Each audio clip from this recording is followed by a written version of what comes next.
त्यानंतर ही जे जुने अवशेष या ठिकाणी आपण पाहू शकता। यामध्ये या गडीमध्ये गायकवाड घराण्याचे जे नोकर चाकर असायचे, जे जवळचे नातेवाईक असायचे, त्यांना राहण्यासाठी जेही वंशज याच गडीमध्ये राहत आहेत आतमध्ये। तर ही गडी आजही दयनीय अवस्थेत जरी असली तरी इतिहास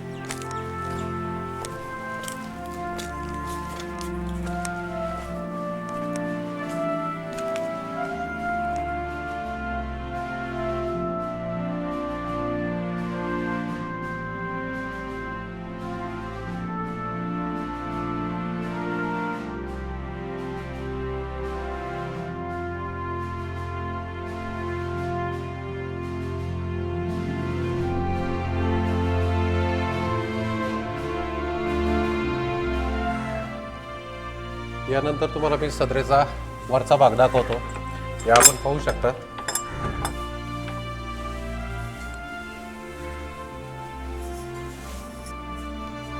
आपलं सर्वांचं सौभाग्य आहे या व्हिडिओच्या माध्यमातून आपण आज गायकवाड घराण्याचं मूळ उगमस्थान पाहतात आणि उगमस्थानातील महत्त्वाची जी वास्तू आहे गायकवाड घराण्याची सदर, ती सदर आपण या ठिकाणी पाहतात।